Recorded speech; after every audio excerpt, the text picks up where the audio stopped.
চিত্তে ভাষা শহীদদের স্মরণ করছে জাতি। ২১শে প্রথম প্রহরে কেন্দ্রীয় শহীদ মিনারে রাষ্ট্রপতি, প্রধানমন্ত্রীর শ্রদ্ধা। প্রভাত ফেরিতে সর্বস্তরের ঢল। প্রথমবার শহীদ মিনারে শ্রদ্ধা জানালেন জামায়াত আমির, বিশেষ দোয়ায় অংশগ্রহণ। তেজগাঁও কার্যালয়ে প্রথম অফিস, প্রধানমন্ত্রী তারেক রহমানের ভাষা শহীদদের স্মরণের ডাকটিকিট উন্মোচন।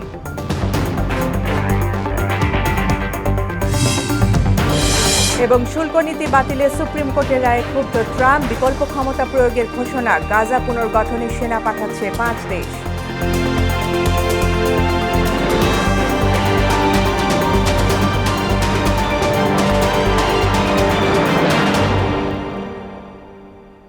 আসসালামু আলাইকুম, স্বাগত মোহনার সংবাদে। এতক্ষণ শুনছিলেন শিরোনাম, পুরো সংবাদের সঙ্গে আছি ফারজানা ইয়াসমিন। শুরুতেই মহান শহীদ দিবস ও আন্তর্জাতিক মাতৃভাষা দিবসের খবর।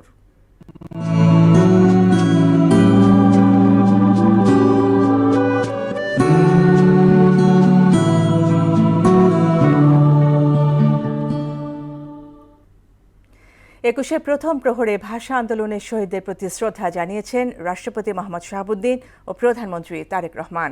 আন্তর্জাতিক মাতৃভাষা দিবস ও শহীদ দিবস উপলক্ষে রাত ১২টা ১ মিনিটে শহীদ বেদিতে পুষ্পস্তবক অর্পণ করেন তারা। পরে সাংবাদিকদের সঙ্গে আলাপে ২১এর চেতনা ধারণ করে আগামীতে বৈষম্যহীন সমাজ গড়ার প্রত্যয় জানান এলজিআরডি মন্ত্রী মির্জা ফখরুল ইসলাম আলমগীর। তানজিদ ভূঁইয়াকে সঙ্গে নিয়ে আরও জানাচ্ছেন নাজমুল ইসলাম। ২১শে ফেব্রুয়ারির প্রথম প্রহরে কেন্দ্রীয় শহীদ মিনারে ভাষা আন্দোলনের শহীদদের প্রতি শ্রদ্ধা নিবেদন করেন রাষ্ট্রপতি মোহাম্মদ শাহাবুদ্দিন ও প্রধানমন্ত্রী তারেক রহমান। প্রথমে পুষ্পস্তবক অর্পণ করেন রাষ্ট্রপতি মোহাম্মদ শাহাবুদ্দিন। এ সময় ভাষা শহীদদের স্মরণে দাঁড়িয়ে নীরবতা পালনের পাশাপাশি দোয়া মোনাজাতে অংশ নেন তিনি। এরপর শ্রদ্ধা জানান প্রধানমন্ত্রী তারেক রহমান। পুষ্পস্তবক অর্পণ শেষে ভাষা শহীদদের জন্য দোয়া মোনাজাতে অংশ নেন তিনি। পরে বাংলাদেশ জাতীয়তাবাদী দল বিএনপির পক্ষ থেকে পুষ্পস্তবক অর্পণ করেন তারেক রহমান। এ সময় মন্ত্রিসভার সদস্যরা উপস্থিত ছিলেন। এরপর প্রয়াত রাষ্ট্রপতি জিয়াউর রহমান ও সাবেক প্রধানমন্ত্রী বেগম খালেদা জিয়ার পক্ষ থেকে পরিবারের সদস্যদের নিয়ে ভাষা শহীদদের প্রতি শ্রদ্ধা জানান তারেক রহমান। পরে ৩ বাহিনীর প্রধানরাও ভাষা শহীদদের প্রতি শ্রদ্ধা জানান। কেন্দ্রীয় শহীদ মিনারে সাংবাদিকদের সঙ্গে কথা বলেন বিএনপি মহাসচিব ও এলজিআরডি মন্ত্রী মির্জা ফখরুল ইসলাম আলমগীর। ২১এর চেতনা ধারণ করে আগামীতে বৈষম্যহীন সমাজ গড়ার প্রত্যয়ে তিনি বলেন, ২১এর যেটা মূল চেতনা ছিল যে সত্যিকার অর্থেই বাংলাদেশে একটি বৈষম্যহীন একটা সমাজ, একটা রাষ্ট্র গঠন করা, সেই চেতনার ভিত্তিতে আমরা আগামী দিনে এগিয়ে যাব। সাম্য এবং মানবিক বাংলাদেশ গঠনে বিএনপি কাজ করবে বলেও জানান মির্জা ফখরুল ইসলাম আলমগীর। জনগণের যে প্রত্যাশা আগামী দিনগুলোর জন্য, গণতান্ত্রিক সরকারের জন্য একটা বাংলাদেশে একটি সত্যিকার অর্থেই একটা ইনসাফের উপর ভিত্তি করে একটা গণতান্ত্রিক সমাজ গড়ে তোলা। নাজমুল ইসলাম, মোহনা সংবাদ, ঢাকা। ভাষা শহীদদের প্রতি শ্রদ্ধা জানাতে প্রভাত ফেরিতে মানুষের ঢল নেমেছে। ২১শে ফেব্রুয়ারিতে ভোরের আলো ফোটার আগেই হাজার হাজার মানুষ খালি পায়ে কালো ব্যাজ ধারণ করে সমবেত হন কেন্দ্রীয় শহীদ মিনারে।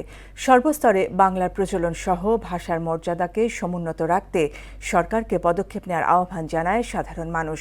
বলেন, বিদেশি ভাষার আগ্রাসন রোধে সবাইকে সচেতন থাকতে হবে। রাজীব আহমেদকে সাথে নিয়ে আরও জানাচ্ছেন ঐশী আলম। আন্তর্জাতিক মাতৃভাষা দিবস উপলক্ষে কেন্দ্রীয় শহীদ মিনারে ভাষা শহীদদের স্মরণে ফুল দিয়ে শ্রদ্ধা জানান সর্বস্তরের মানুষ। রাষ্ট্রপতি ও প্রধানমন্ত্রী শ্রদ্ধা জানানোর পর উন্মুক্ত করে দেয়া হয় শহীদ মিনার চত্বর। তখন থেকেই বিভিন্ন রাজনৈতিক দল, সামাজিক সংগঠন সহ বিভিন্ন শ্রেণী পেশার মানুষ বেদিতে ফুল দিয়ে গভীর শ্রদ্ধা ও ভালোবাসায় স্মরণ করে ভাষা শহীদদের। ভাষা শহীদদের প্রতি শ্রদ্ধা জানাতে সব পথ যেন এসে ঠেকে শহীদ মিনারে। ভাষা শহীদ সালাম, রফিক, জব্বার, বরকতদের প্রাণের বিনিময়ে পাওয়া বাংলা ভাষার মর্যাদা সমুন্নত রাখতে অঙ্গীকার করেন সাধারণ মানুষ। স্মরণ করি, শ্রদ্ধা নিবেদন করি। সংরক্ষণ করার দায়িত্ব আমাদের শুধুমাত্র ব্যক্তির না, এটা জাতি গোষ্ঠী পুরোটাই। বাংলা তার অবস্থান ধরে রেখেছে এবং নবীন প্রজন্ম যে বাংলাকে আরো এগিয়ে নেবে তা জুলাই আন্দোলন দিয়ে তারা বুঝিয়ে দিয়েছে। এই ফার্স্ট টাইম আমি ঢাকায় উদযাপন করছি যে আমার খুব ভালো লাগছে। সর্বস্তরে বাংলা ভাষার প্রচলনের পাশাপাশি ভাষার শুদ্ধতা রক্ষায় সরকারকে পদক্ষেপ নেয়ার দাবি তাদের। এখনো কিছু কিছু জায়গায় দেখছি বাংলা বাদ দিয়ে অন্যান্য ভাষায় লেখা হচ্ছে। আমাদের দাবি সর্বস্তরে বাংলা ভাষা চালু হোক। ভাষার মধ্যে কটূক্তি, গালিগালাজ, অন্যের নামে হিংসা, বিদ্বেষ এসব না করে যাতে বাংলা ভাষার সৌন্দর্যটা বজায় রাখতে পারি। বাংলা ভাষাটা এখনো সেইভাবে আমরা ধারণ করতে পারিনি, কারণ আমরা বাংলা ভাষাকে যতটা না ভালোবাসি ততটা ভালোবাসি আমরা ইংলিশকে। বাংলাদেশের সংস্কৃতিকে সমৃদ্ধ উল্লেখ করে আন্তর্জাতিক মাতৃভাষা দিবসে ভাষা শহীদদের প্রতি শ্রদ্ধা জানান ভিনদেশী একটি পরিবার। Today we are very happy to be here and we're honored to experience and witness you have this celebration. In return, we should celebrate the people who have lost their lives to protect the country. এছাড়া political reports ফোরামের PRF এর উদ্যোগে ভাষা শহীদদের প্রতি শ্রদ্ধা নিবেদন করেন নেতারা। ঐশী আলম, মোহনা সংবাদ, ঢাকা। কেন্দ্রীয় শহীদ মিনারে এই মুহূর্তে আছেন সহকর্মী বিজন কুমার, সরাসরি যুক্ত হচ্ছি তার সঙ্গে। বিজন, এই মুহূর্তে শহীদ মিনারে শ্রদ্ধা নিবেদনের চিত্র কেমন দেখছেন?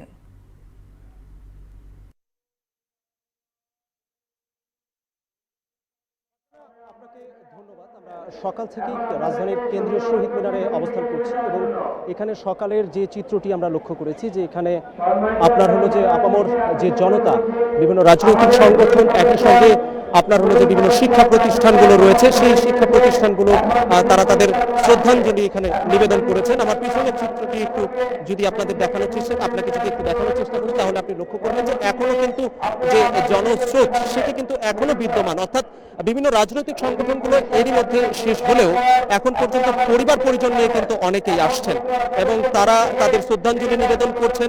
আমরা সকাল থেকেই এখানে রয়েছি। আপনাদেরকে যদি একটু জানানোর চেষ্টা করি, এখানে রাজনৈতিক যে সংগঠনগুলোর মধ্যে যেগুলো উল্লেখযোগ্য রয়েছে সেই উল্লেখযোগ্য সংগঠনগুলোর মধ্যে রয়েছে আপনার হলো যে বিএনপি রয়েছে এবং তার অঙ্গ সহযোগী সংগঠন রয়েছে, একই সঙ্গে জাতীয় নাগরিক পার্টি, গণ অধিকার পরিষদ, এনডিএম, এবি পার্টি, জাতীয় party, BJP, JP, CPB, Basad, বিপ্লবী ওয়ার্কার্স পার্টি, জাসদের মতো যে রাজনৈতিক দলগুলো রয়েছে, বৈষম্য বিরোধী ছাত্র আন্দোলন, ছাত্র ইউনিয়ন, ছাত্র ফ্রন্ট, ছাত্র মৈত্রীর মতো ছাত্র যে সংগঠনগুলো রয়েছে সেগুলোও কিন্তু এখানে আপনার হলো যে শ্রদ্ধাঞ্জলি তারা নিবেদন করেছে। এই পর্যায়ে যদি আমি একটু নিরাপত্তার বিষয়টি যদি একটু জানানোর চেষ্টা করি, যে এখানকার যে আশেপাশের পরিস্থিতি, সেখানে আইন শৃঙ্খলা বাহিনীর যে সদস্য তাদের উপস্থিতি আমরা লক্ষ্য করছি এবং কড়া নিরাপত্তা কিন্তু এখানে রয়েছে। একই সঙ্গে এখানকার যে প্রবেশ দ্বার সেটি সুশৃঙ্খলভাবে আজকে কিন্তু সেই প্রবেশ দ্বার দিয়ে এখানে যারা শ্রদ্ধা নিবেদন করছেন বা করবেন তারা কিন্তু সুশৃঙ্খলভাবে এখানে আসছেন এবং এখানকার যে পলাশীর মোড়, জগন্নাথ হল ক্রসিং, একই সঙ্গে যে শহীদ মিনার রোড, সেই শহীদ মিনার রোড হয়ে কিন্তু তারা শহীদ মিনারের বেদিতে আসছেন এবং ফুল দিয়ে শ্রদ্ধা নিবেদন করছেন এবং এখান থেকে যারা বাইরে যাবেন শ্রদ্ধাঞ্জলি নিবেদনের পর সেটিও কিন্তু সুশৃঙ্খলভাবে তারা বেরিয়ে যাচ্ছেন এবং দোয়েল চত্বর, চাংখার পুলের যে বের হয়ে যাওয়ার নির্দেশনাটি জিএমপি দেওয়া হয়েছিল সেটি কিন্তু যারা এসেছেন এখানে শ্রদ্ধাঞ্জলি নিবেদনের উদ্দেশ্যে তারা কিন্তু সঠিকভাবে মেনেছেন এবং সেটি কিন্তু আমরা লক্ষ্য করেছি। এবং একই সঙ্গে এই জায়গার যে শ্রদ্ধাঞ্জলি নিবেদনের যে জনসমুদ্র সেটি কিন্তু এখনো বিদ্যমান রয়েছে এবং সকালের দিকে এই মানুষের ঢল সেটি কিন্তু আরো বেশি ছিল, তবে বেলা বাড়ার সাথে সাথে রাজনৈতিক দলদের যে নেতাকর্মীরা ছিলেন তারা তাদের শ্রদ্ধাঞ্জলি নিবেদনের পর তারা কিন্তু এখান থেকে চলে গেছেন এবং এখন যারা আসছেন তারা কিন্তু পরিবার পরিজন নিয়ে আসছেন। কিছুক্ষণ আগেও আমরা লক্ষ্য করেছি যে আম জনতার দলের যে তারেক রহমান তিনিও কিন্তু এখানে এসেছিলেন এবং তিনি তার শ্রদ্ধাঞ্জলি নিবেদন করেছেন, তার নেতাকর্মীরা সেই সময় কিন্তু এখানে ছিলেন। অর্থাৎ সব মিলিয়ে যে আজকে যে দিনটি ঐতিহাসিক, যে আমাদের আজকে আন্তর্জাতিক মাতৃভাষা দিবস, সেটি সুচারুভাবে তারা কিন্তু পালন করেছেন এবং শ্রদ্ধাঞ্জলি নিবেদন করেছেন। এবং আপনার যদি বলি যে আজকের যে নগ্ন পদযাত্রা এইখানে আসার যে চিত্রটি, এই এবছর কিন্তু এটি খুব সুন্দরভাবে তারা পালন করেছেন এবং কণ্ঠে কিন্তু যে সেই অমর একুশের যে গানটি রয়েছে আমার ভাইয়ের রক্তে রাঙানো 21শে ফেব্রুয়ারি, সেটি কিন্তু তারা কিন্তু সুন্দরভাবে এখানে গেয়েছেন, বুকে কালো ব্যাজ ধারণ করেছেন। এই জিনিসগুলো কিন্তু আজকে সকাল থেকে এখানে লক্ষ্য করেছি। এবং আরেকটি বিষয় আপনাকে বলি যে পরিবার পরিজন নিয়ে যারা আসলে আসছেন তারা কিন্তু তাদের সন্তানদের এই যে ভাষা আন্দোলনের যে ইতিহাস, যে তাৎপর্য, সেটি কিন্তু আসলে আপনার হলো যে ভাষা আন্দোলনের যে তাৎপর্য সেটি কিন্তু তাদের সন্তানদের জানান দিচ্ছেন এবং সন্তানদের এই ভাষা আন্দোলনের যে ইতিহাস, বাঙালি জাতিসত্তার যে ইতিহাস, সেই জাতিসত্তার ইতিহাস জানাতে পরিবার পরিজন নিয়ে নিজের সন্তানকে নিয়ে শ্রদ্ধাঞ্জলি নিবেদন করছেন। এই চিত্রটি কিন্তু আসলে এই বছর লক্ষণীয় এবং প্রতি বছরের ন্যায় এবারও তারা আসছেন, লক্ষ্য করছেন। তবে এখানে যারা এসেছেন রাজনৈতিক যে দলগুলো রয়েছে তারা একটি জিনিসের প্রত্যাশা ব্যক্ত করেছেন সব মিলিয়ে, যে সকলেই যেন ভাষা আন্দোলনের সঠিক ইতিহাস জানেন এবং সেটি যেন ধারণ করেন, সেই প্রত্যাশায় কিন্তু তারা তাদের ইয়ে করেছেন। ফারজানা, এই ছিল সর্বশেষ কেন্দ্রীয় শহীদ মিনারের পরিস্থিতি। বিজন, আপনাকে ধন্যবাদ। এদিকে 21শে ফেব্রুয়ারি আন্তর্জাতিক মাতৃভাষা দিবস উপলক্ষে জামায়াত আমির ও সংসদের বিরোধী দলীয় নেতা ডক্টর শফিকুর রহমানের নেতৃত্বে ভাষা শহীদদের প্রতি শ্রদ্ধা জানিয়েছেন 11 দলীয় জোটের সংসদ সদস্যরা। রাষ্ট্রপতি ও প্রধানমন্ত্রী সহ 3 বাহিনী প্রধানদের শ্রদ্ধা নিবেদনের পর শহীদ বেদিতে পুষ্পস্তবক অর্পণের মাধ্যমে শ্রদ্ধা জানান বিরোধী দলের সংসদ সদস্যরা। এ সময় বিরোধী দলীয় হুইপ ও এনসিপির আহ্বায়ক নাহিদ ইসলাম, সংসদ সদস্য হাসনাত আবদুল্লাহ, এটিএম আজহার সহ জোটের সংসদ সদস্যরা উপস্থিত ছিলেন। শ্রদ্ধা নিবেদন শেষে তারা ভাষা শহীদদের রুহের মাগফিরাত কামনায় মোনাজাতে অংশ নেন জামাত সহ 11 দলের নেতারা। সারা দেশে নানা কর্মসূচির মধ্য দিয়ে পালিত হচ্ছে মহান শহীদ দিবস ও আন্তর্জাতিক মাতৃভাষা দিবস। প্রতিনিধিদের পাঠানো তথ্য ও চিত্রে জানাচ্ছেন মাহমুদা আক্তার। কেরানীগঞ্জে আন্তর্জাতিক মাতৃভাষা দিবস উপলক্ষে বিএনপি নেতা গয়েশ্বর চন্দ্র রায় ও উপজেলা নির্বাহী কর্মকর্তা ওমর ফারুক সহ সর্বস্তরের মানুষ শহীদদের স্মরণে ফুল দিয়ে শ্রদ্ধা নিবেদন করেছেন। নারায়ণগঞ্জের বিভিন্ন স্থানে শহীদ মিনারে যথাযথ মর্যাদায় আন্তর্জাতিক মাতৃভাষা দিবস পালন করা হয়েছে। রংপুর জেলা প্রশাসনের উদ্যোগে 21-এর প্রথম প্রহরে পুষ্পস্তবক অর্পণের মধ্য দিয়ে জাতির শ্রেষ্ঠ সন্তানদের শ্রদ্ধা নিবেদন করা হয়। মহান শহীদ দিবস ও আন্তর্জাতিক মাতৃভাষা দিবস উপলক্ষে গাইবান্ধায় বিভিন্ন কর্মসূচি পালিত হয়েছে। ফরিদপুরে ওমর 21শে ফেব্রুয়ারি ও আন্তর্জাতিক মাতৃভাষা দিবস উপলক্ষে ভাষা শহীদদের প্রতি গভীর শ্রদ্ধা নিবেদন করা হয়।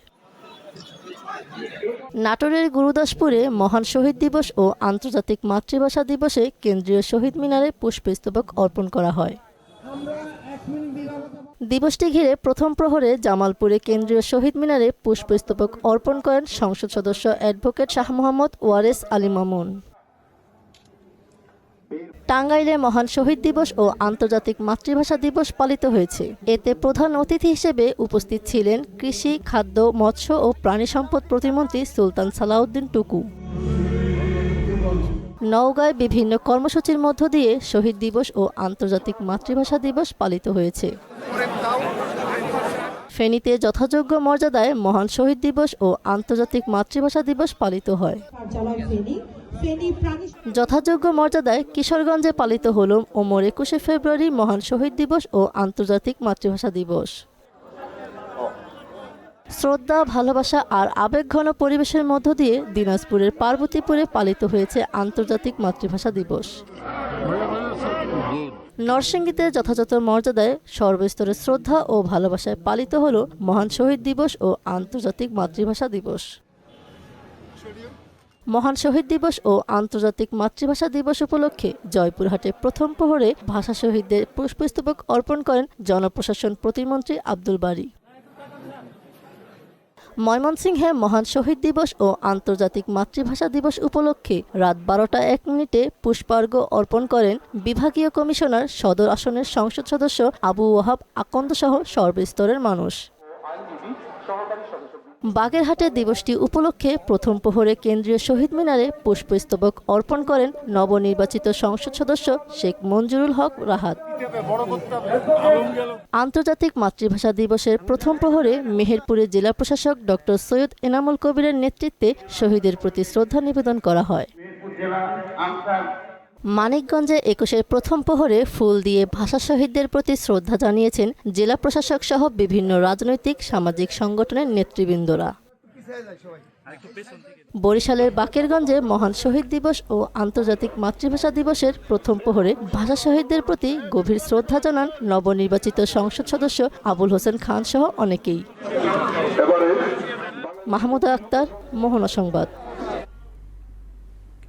প্রথমবারের মতো তেজগাঁও কার্যালয়ে অফিস করছেন প্রধানমন্ত্রী তারেক রহমান। সকাল 10টার দিকে প্রধানমন্ত্রীর কার্যালয়ে পৌঁছলে মুখ্য সচিব ABM আব্দুস সাত্তার ও অতিরিক্ত প্রেস সচিব আতিকুর রহমান রুমন তাকে স্বাগত জানান।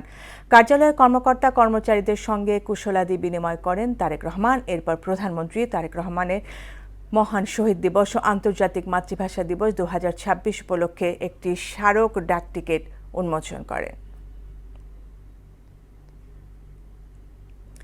৩.৫ বছর ধরে উচ্চ মূল্যস্ফীতির জাঁতাকলে পিষ্ট বাংলাদেশের মানুষ।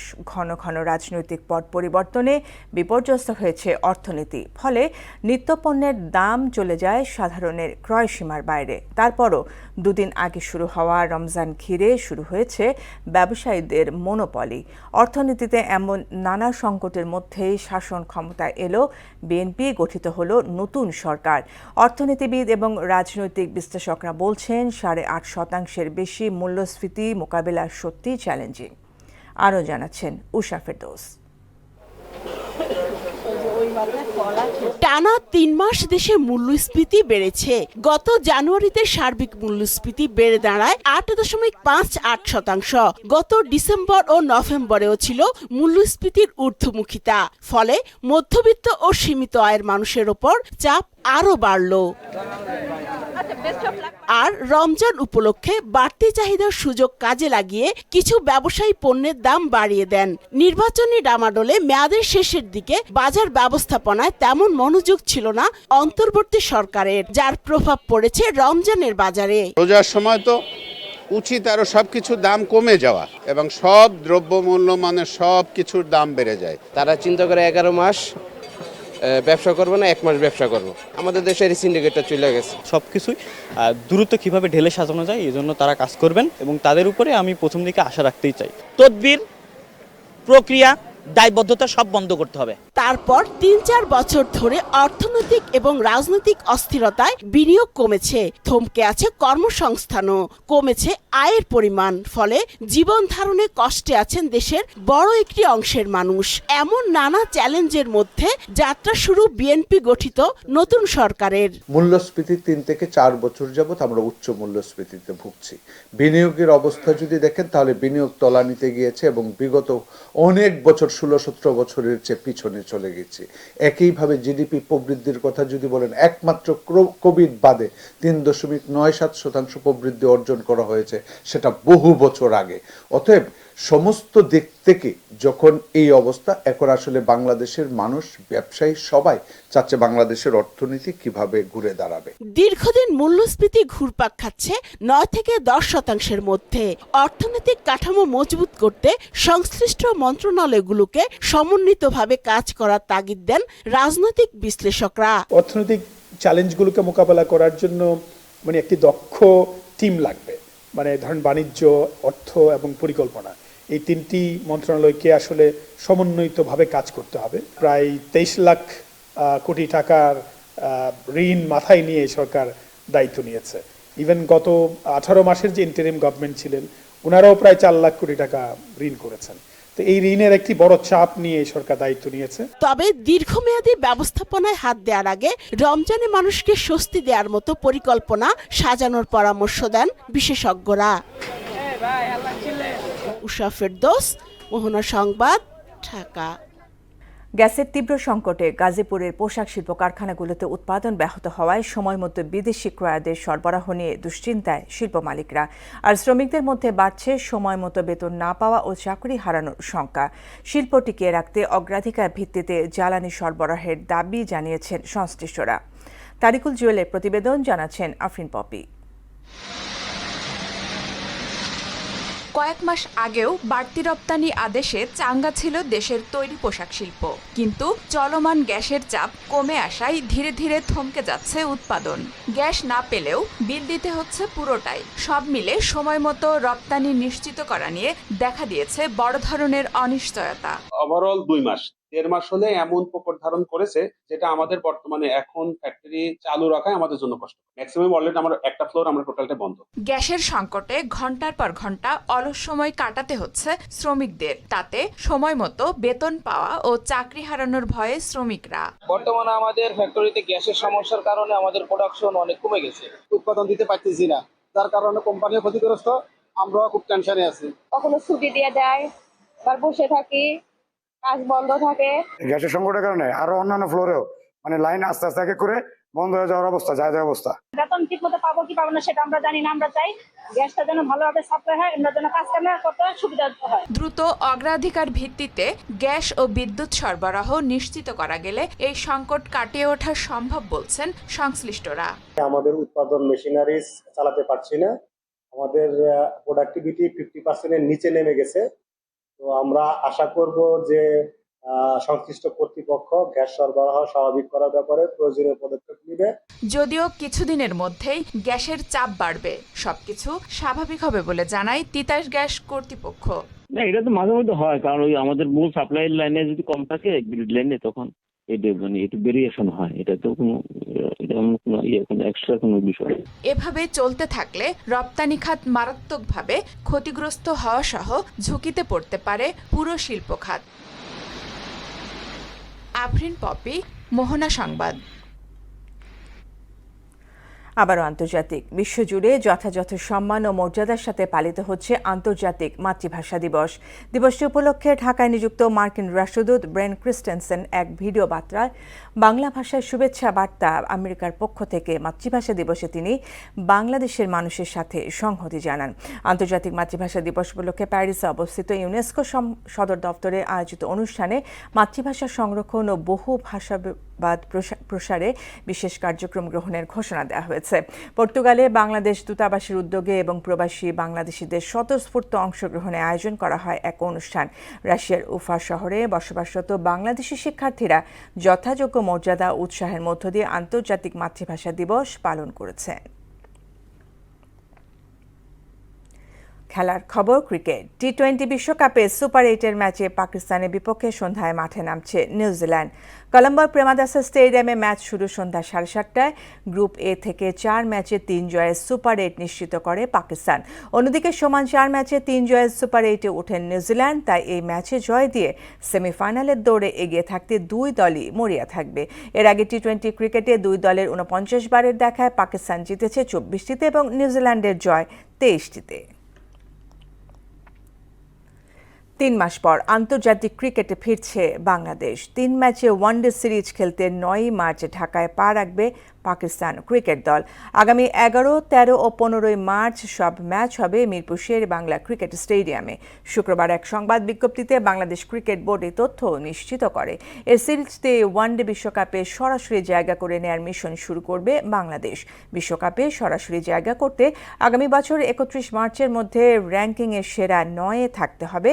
বর্তমানে বাংলাদেশ আছে 10 নম্বরে।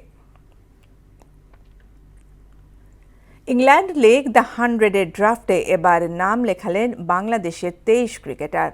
100 বলের এই টুর্নামেন্টের সর্বোচ্চ রিজার্ভ প্রাইস 1 লাখ পাউন্ডের ক্যাটাগরিতে আছেন কাটার মাস্টার মুস্তাফিজ। এছাড়া 75,000 পাউন্ডের তালিকায় রিশাদ হোসেন। 31,000 পাউন্ড ক্যাটাগরিতে আছেন তাসকিন, জাকের, লিটন, শেখ মেহেদি, মেহেদি মিরাজ, তানজিদ সাকিব, তানজিদ তামিম, সাইফ হাসান ও তাওহিদ হৃদয়ের মতো ক্রিকেটাররা।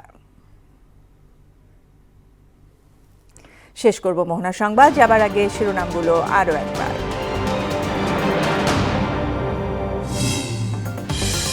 কৃতজ্ঞ চিত্তে ভাষা শহীদদের স্মরণ করছে জাতি। 21শে প্রথম প্রহরে কেন্দ্রীয় শহীদ মিনারে রাষ্ট্রপতি প্রধানমন্ত্রীর শ্রদ্ধা। প্রভাত ফেরিতে সর্বস্তরের ঢল। প্রথমবার শহীদ মিনারে শ্রদ্ধা জানালেন জামায়াত আমির। বিশেষ দোয়ায় অংশগ্রহণ। তেজগাঁও কার্যালয়ে প্রথম অফিস প্রধানমন্ত্রী তারেক রহমানের। ভাষা শহীদদের স্মরণে ডাক টিকিট উন্মোচন।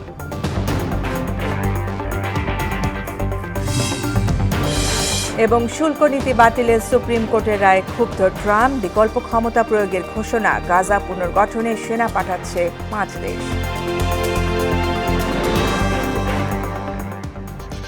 এই ছিল মোহনা সংবাদে। পরবর্তী সংবাদ বিকেল 5টায়। এর আগে বিকেল 3টায় দেখবেন সংবাদ এক নজরে। মোহনার সবশেষ খবর জানতে ভিজিট করুন www.mohana.tv। সংবাদ দেখতে পারেন ফেসবুক, ইউটিউবে। এতক্ষণ সঙ্গে থাকার জন্য ধন্যবাদ সবাইকে।